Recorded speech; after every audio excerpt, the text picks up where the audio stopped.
오늘 하나님께서 저와 여러분에게 주시는 말씀은 요한 3서 1장 1절에서 15절 말씀입니다. 한 절씩 교독하고 마지막 절은 같이 읽겠습니다. 장로인 나는 사랑하는 가이오 곧 내가 참으로 사랑하는 자에게 편지하노라. 사랑하는 자여, 내 영혼이 잘됨 같이 내가 범사에 잘되고 강건하기를 내가 간구하노라. 형제들이 와서 내게 있는 진리를 증언하되 네가 진리 안에서 행한다 하니 내가 심히 기뻐하노라. 내가 내 자녀들이 진리 안에서 행한다 함을 듣는 것보다 더 기쁜 일이 없도다. 사랑하는 자여, 네가 무엇이든지 형제 곧 나그네 된 자들에게 행하는 것은 신실한 일이니 그들이 교회 앞에서 너의 사랑을 증언하였느니라. 내가 하나님께 합당하게 그들을 전송하면 좋으리로다. 이는 그들이 주의 이름을 위하여 나가서 이방인에게 아무것도 받지 아니함이라.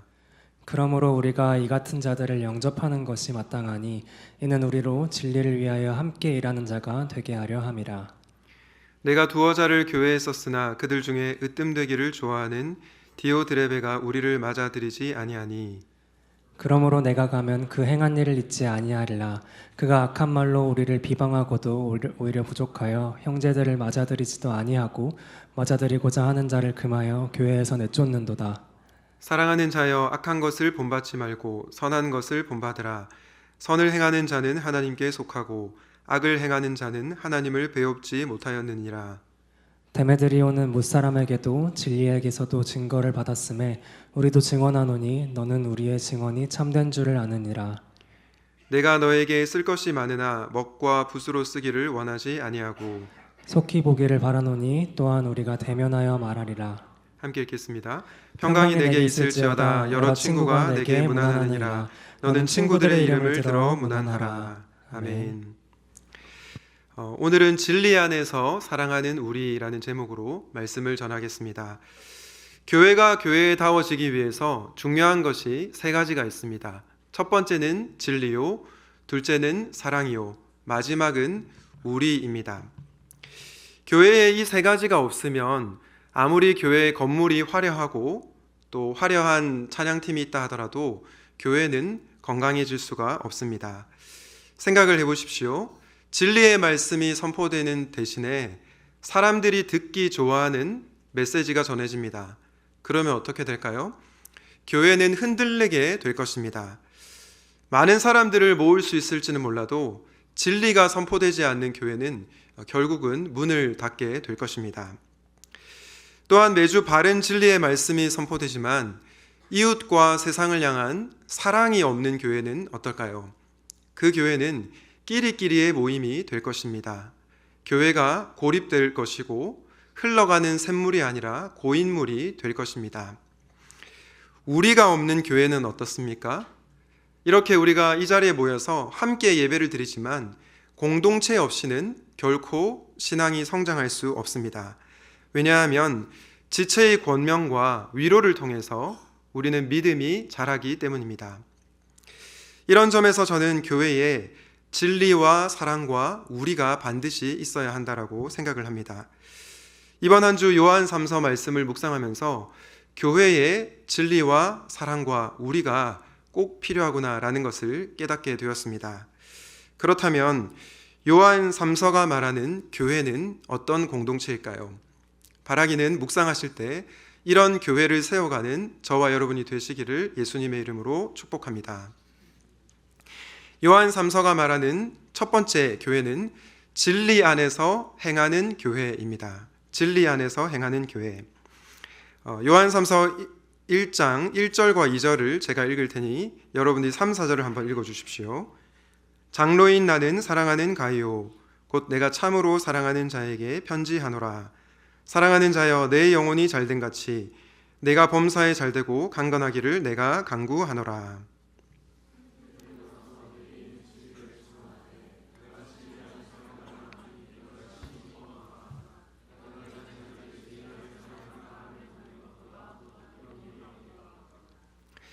네, 요한이 가이오를 향해서 1절에 보면 사랑하는 자여, 사랑하는 가이오라고 얘기를 하고 있습니다.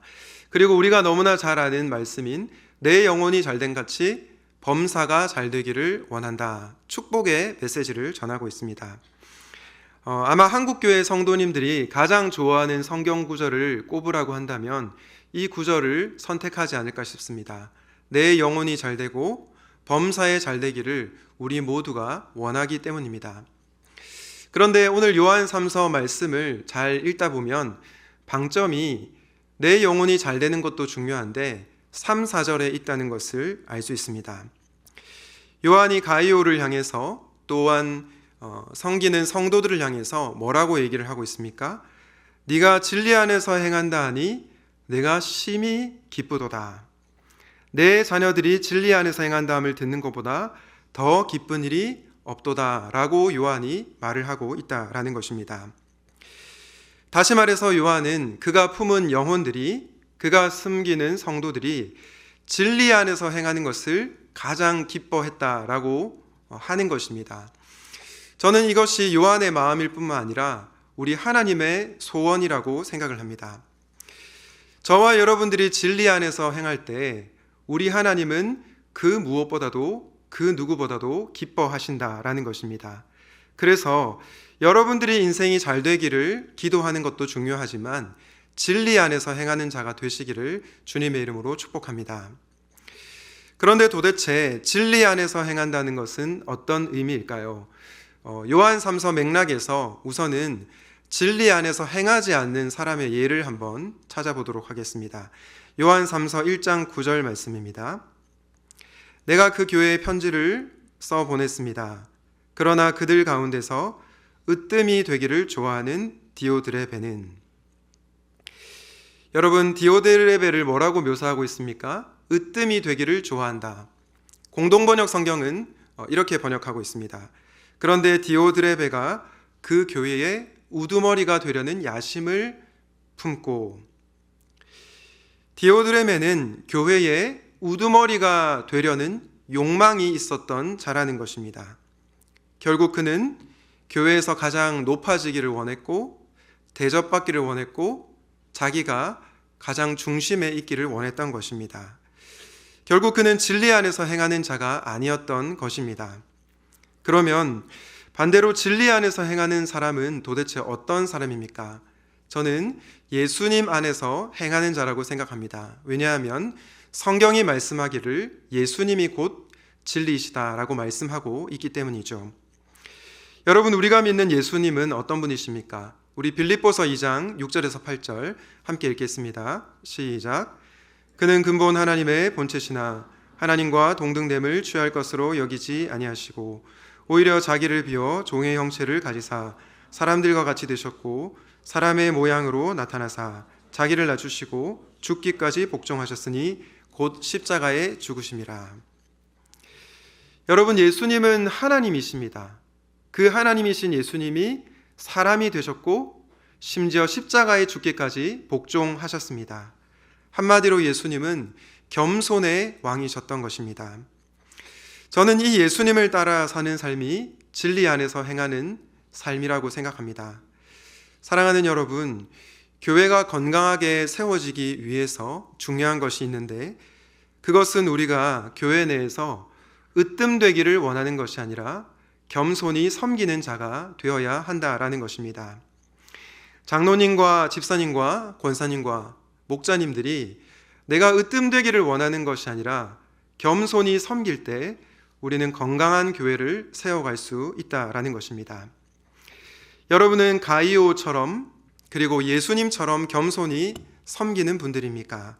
아니면 디오드레베처럼 으뜸되기를 원하십니까? 바라기는 저와 여러분이 디오드레베의 길이 아니라 가이오와 예수님의 길을 걸어가므로 주님이 기뻐하시는 교회를 세워가시길 예수님의 이름으로 축복합니다. 하나님께서 기뻐하시는 교회는 어떤 교회인가?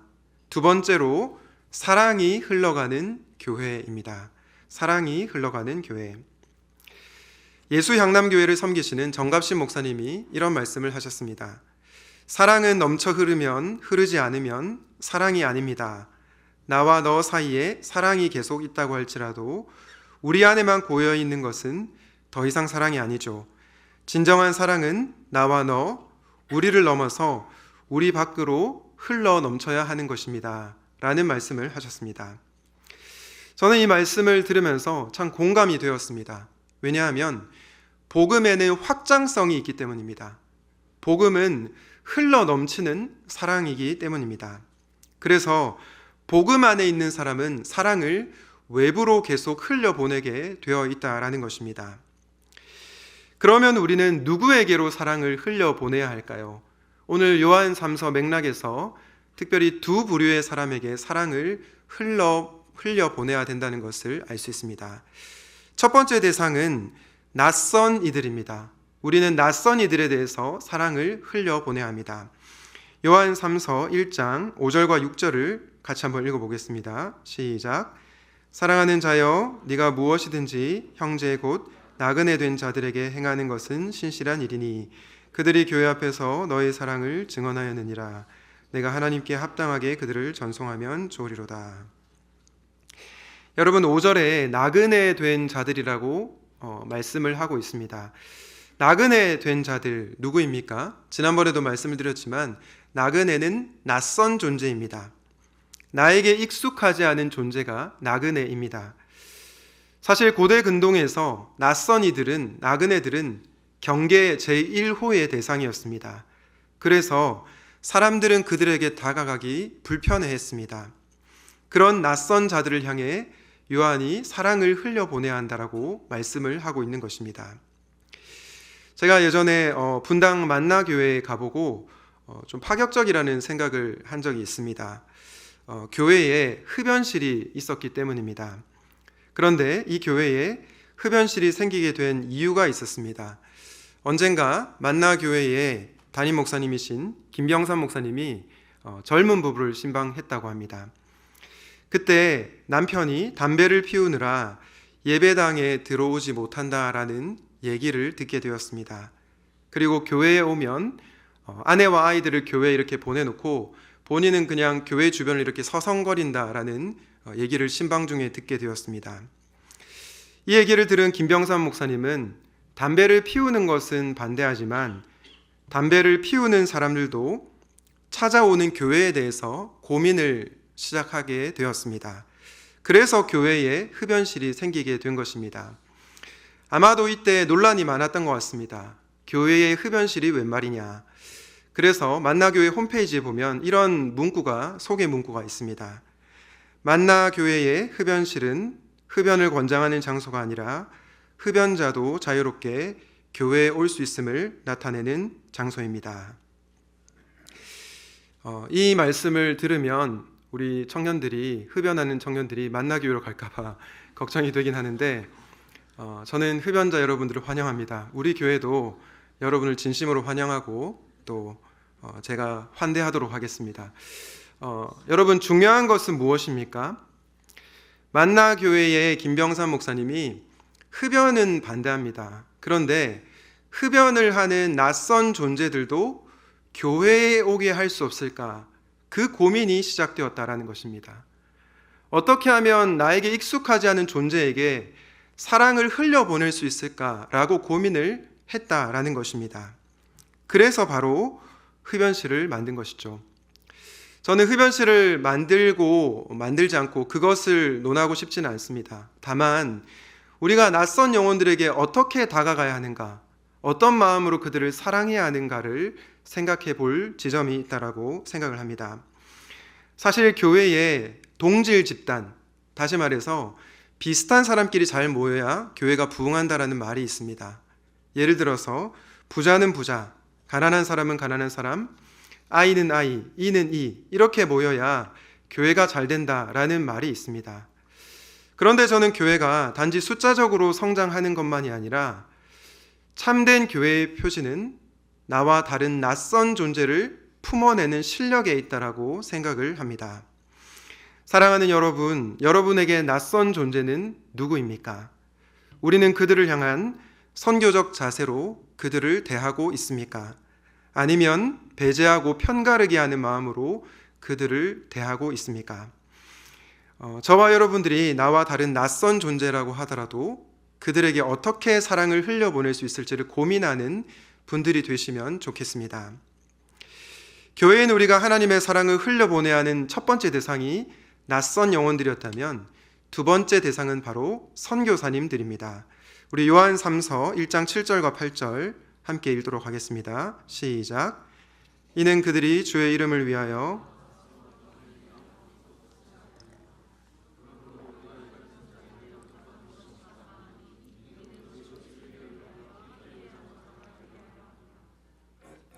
여러분 7절에 주의 이름을 위하여 나갔다라고 얘기를 합니다. 주의 이름을 위하여 나간 자가 누구입니까? 선교사님들이죠. 그리고 그들을 영접하는 것이 마땅하다라고 얘기를 하고 이는 우리로 진리를 위하여 함께 일하는 자가 되게 하려 함이라라고 말씀을 하고 있습니다. 다시 말해서 선교사님 혼자만 진리를 위해서 일하는 자가 아니라 함께 우리가 선교사님과 진리를 위해서 일해야 한다라는 것입니다. 사실 샘물교회는 다른 교회에 비해서 선교에 정말 힘쓰는 교회입니다. 제가 여러 교회를 둘러보아도 우리 교회만큼 선교를 잘하는 교회는 없는 것 같습니다. 열방의 샘부터 시작해서 단기봉사까지 우리 교회는 정말 선교에 열과 성의를 쏟는 그런 교회라고 저는 자부하고 있습니다. 그런데 여름에 우리가 단기봉사를 갔다 오고 나서 시간이 흐르면 어떻습니까? 조금씩 선교지의 영혼들 그리고 선교사님에 대한 마음이 저부터 식어가는 것을 느끼게 됩니다. 그런데 저는 오늘 요한 3서 말씀을 준비하면서 우리가 단기봉사 기간에만 선교사님과 협력하는 것이 아니라 평소에도 선교사님을 생각해야겠다라는 생각을 하게 되었습니다. 우리는 어떻게 구체적으로 선교사님을 섬길 수 있을까요? 두 가지 적용점을 나누고자 하는데요. 첫 번째는 지난번에도 한번 말씀드렸지만 주보에 나와 있는 우리 선교사님의 소식을 꼼꼼히 읽어보시기를 바랍니다. 여러분들이 주보를 펼쳐보시면 중간에 선교사님 소식이 나오는데 저희 교회 파송 선교사님들의 상황을 보고하고 있습니다. 주일 사부 예배 이렇게 오셔서 여러분들이 선교사님의 근황을 읽고 그분들을 위해서 잠시 기도해 보면 어떨까요? 그러면 우리는 선교사님과 함께 진리를 위하여 함께 일하는 자가 될 것입니다. 두 번째 적용점은 연말인데 선교사님께 연락을 드리고 또 선물을 보내보는 것입니다. 목장에서 기도하는 선교사님 그리고 개인적으로 품고 있는 선교사님께 우리의 사랑을 흘려보내는 것입니다. 그런 작은 관심이 있을 때 선교사님들은 우리의 격려로 힘을 얻게 될 것이고 맡겨주신 사명을 충성되이 감당하게 될 것입니다. 바라기는 낯선 영혼들과 선교사님들을 향해서 사랑을 흘려보내는 저와 여러분이 되시기를 예수님의 이름으로 축복합니다. 진리 안에서 사랑하는 우리에 관한 말씀을 전하고 있습니다. 주님이 기뻐하시는 교회는 어떤 교회인가? 첫째는 진리 안에서 행하는 교회였고 둘째는 사랑을 흘려보내는 교회였습니다. 마지막으로 주님이 기뻐하시는 교회는 어떤 교회인가? 바로 얼굴과 얼굴을 마주하는 교회입니다. 여러분, 얼굴과 얼굴을 마주하는 교회는 도대체 어떤 교회입니까? 저는 이렇게 정의하고 싶습니다. 얼굴과 얼굴을 마주하는 교회는 피상적인 관계를 넘어 서로가 서로를 깊이 아는 공동체이다. 저는 우리 샘물교회가 이런 교회가 되면 좋겠습니다. 피상적인 관계를 맺는 것이 아니라 서로를 깊이 알아가는 공동체가 되면 좋겠습니다. 그런데 서로에게 진실하고 또 깊이 알기 위해서 전제 조건이 있습니다. 그것이 뭐냐면 우리가 실제 얼굴을 보고 만나야 한다라는 것입니다. 사실 요즘에 많은 젊은 분들이 비대면 만남이 더 편하다라고 얘기를 합니다. 그래서 실제적 만남보다 SNS를 많이 활용을 하고 있습니다. 하지만 저는 실제 얼굴을 보고 만나야 서로의 속마음을 깊이 있게 나눌 수 있다고 생각합니다. 오늘 요한 3서도 그 말씀을 하고 있는데요. 우리 요한 3서 1장 13절에서 15절 함께 한 목소리로 읽도록 하겠습니다. 시작. 내가 내게 쓸 것이 많으나 먹과 붓으로 쓰기를 원하지 아니하고 속히 보기를 바라노니 또한 우리가 대면하여 말하리라. 평강이 내게 있을지어다. 여러 친구가 내게 문안하느니라. 너는 친구들의 이름을 들어 문안하라. 요한이 뭐라고 얘기합니까? 먹과 붓으로 쓰기를 원치 않고 대면하여 말하고 싶다라고 얘기를 합니다. 내가 너와 얼굴과 얼굴을 마주보고 얘기를 하고 싶다라고 말씀하고 있다라는 것입니다.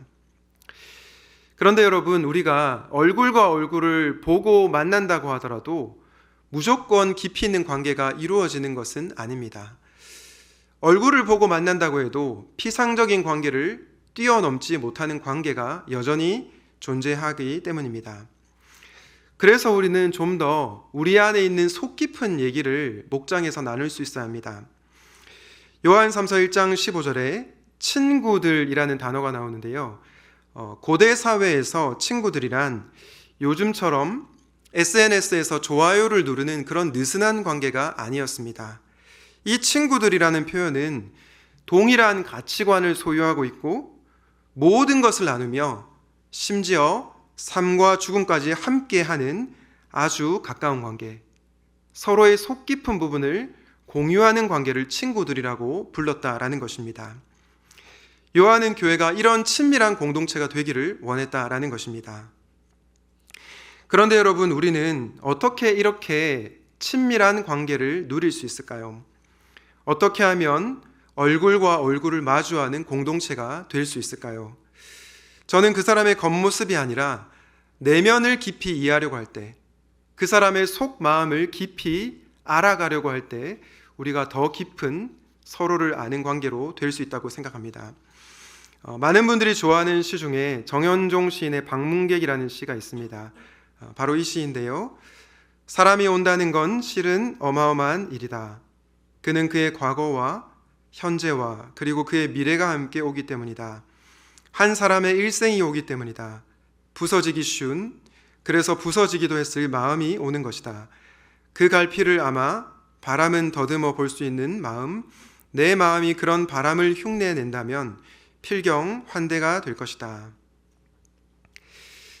저는 이 방문객 시에 나오는 이 시처럼 우리가 인간관계를 맺는다면 더 깊이 있는 관계를 맺을 수 있을 거라고 생각을 합니다. 사실 이렇게 관계를 맺는 방식은 예수님께서 인간들과 관계를 맺는 방식이었습니다. 여러분, 예수님께서 요한복음 4장에 사마리아 여인을 어떻게 대하셨습니까? 그녀와 피상적인 관계를 맺지 않으셨습니다. 그녀에게 남편이 5이나 있었던 것을 물으셨습니다. 그녀가 가지고 있는 가장 아픈 부분을 건드리셨던 것입니다. 그런데 예수님께서 다짜고짜 그 부분을 건드리지 않으셨습니다.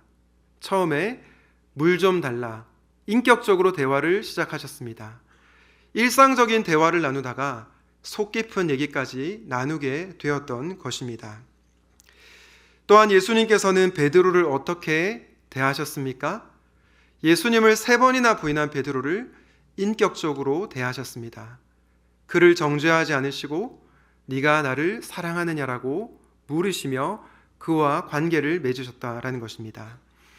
그리고 베드로의 미래를 회복시켜 주셨습니다. 예수님은 부서지기 쉬운 인간의 마음을 헤아리시고 그 어떤 존재라고 하더라도 환대하셨습니다. 저는 우리가 이렇게 예수님께서 관계에 맺으신 것처럼 관계에 맺을 때 우리의 관계가 얼굴과 얼굴을 마주하는 관계가 될 수 있다고 생각합니다. 여러분, 벌써 11월 마지막 날입니다. 여러분들의 인간관계는 어떻습니까? 목장 식구들의 정말 속 깊은 얘기를 알고 계십니까? 아니면 친밀함을 못 느끼고 있지는 않습니까?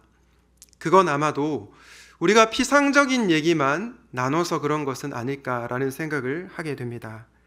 속에 있는 나의 고민, 나의 연약함, 나의 치부는 절대 얘기하지 않고 그저 한 주 잘 살았어요라고 고백했기 때문에 우리는 겉도는 관계를 맺고 살아가고 있는 것은 아닌가, 그런 생각을 하게 됩니다.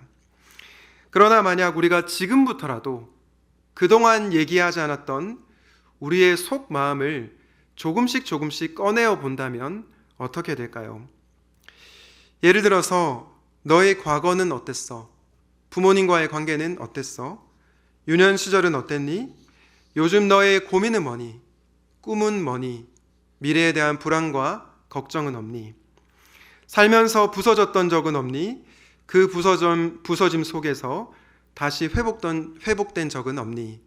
이런 나눔들을 할 때 우리 공동체는 얼굴과 얼굴을 마주하는 교회로 세워지게 될 것입니다. 여러분, 제가 신학교에 가게 된 여러 가지 계기가 있지만 그 중에 한 가지가 청년 시절에 경험했던 정말 진실하고 깊이 있는 관계를 맺는 공동체 덕분이었습니다. 대학생 때 정말 공동체 생활을 하면서 교회와 선교단체에서 서로의 속마음을 깊이 있게 나누는 그런 친구들을 만나게 되었습니다. 한 청년은 자기가 2살 때 아버지가 돌아가셔서 아버지에 대한 기억이 전혀 없다. 그래서 하나님을 아버지라고 부르는 것이 굉장히 어색하다라는 나눔을 해주었습니다. 또 한 청년은 부모님이 이혼하고 너무 힘들다라고 그의 고민을 나누어 주었습니다. 우리는 그렇게 서로의 약함을 나누고 서로 위로하면서 주님이 원하시는 그 공동체를 세워 나갔습니다. 저는 그때의 경험이 너무 좋았던 것 같습니다. 그래서 하나님, 이런 교회를 한번 세워보고 싶습니다 라는 마음으로 신학교에 진학하게 되었습니다. 저는 우리 샘물교회도 그런 공동체가 되면 좋겠습니다. 그러기 위해서 우리가 실천해야 할 2가지가 있습니다. 가장 첫 번째는 내가 먼저 마음의 문을 여는 것입니다. 내가 먼저 마음의 문을 여는 것입니다. 여러분, 상대방이 속 깊은 얘기를 먼저 하면 그 다음에 내가 하겠다, 이렇게 해서는 절대 깊이 있는 관계를 맺을 수 없습니다. 왜냐? 아무도 내 속 깊은 얘기를 하고 싶어 하지 않거든요. 그래서 누군가가 용기를 내서 내 속에 있는 얘기를 해야 됩니다. 그러면 어떤 현상들이 벌어집니까? 내 옆에 있는 친구들이 자기의 속 깊은 얘기를 하게 된다라는 것입니다. 그래서 우리는 먼저 내가 속 깊은 얘기를 하고 마음을 열어야 된다라는 것입니다. 2번째로 우리는 지체 이야기를 경청하는 것입니다. 여러분, 내가 속 깊은 얘기를 꺼냈는데 목장 식구가 핸드폰을 보고 있다면 내가 그 얘기를 하고 싶겠습니까? 전혀 하고 싶지 않을 것입니다. 그러므로 우리는 지체 이야기에 귀를 기울여야 합니다. 이렇게 할 때 우리는 정말로 깊이 있는 서로를 알아가는 공동체가 될 것입니다. 바라기는 마음의 문을 열고 내가 먼저 다가가시기 바랍니다. 지체 이야기를 경청하시기를 바랍니다. 그렇게 얼굴과 얼굴을 마주하는, 깊이 서로를 아는 인격적인 공동체를 세워가시기를 예수님의 이름으로 축복합니다. 말씀을 맺습니다. 사랑하는 청년 여러분, 사랑하는 성도님 여러분, 저는 샘물교회가 진리 안에서 사랑하는 우리가 되면 좋겠습니다. 그러기 위하여 진리 안에서 행하는 자가 되시기 바랍니다. 내가 으뜸되기를 욕망하지 말고 겸손히 섬기는 자가 되시길 바랍니다. 또한 사랑을 흘려보내는 자가 되시길 바랍니다. 여러분이 사랑해야 할 낯선 영혼들, VIP는 누구입니까? 또한 여러분이 사랑을 흘려보내야 할 선교사님은 누구입니까? 그들에게 이번 한 주 우리가 흘려보내야 할 사랑을 흘려보내시기를 바랍니다. 마지막으로 얼굴과 얼굴을 마주하는 분들이 되십시오.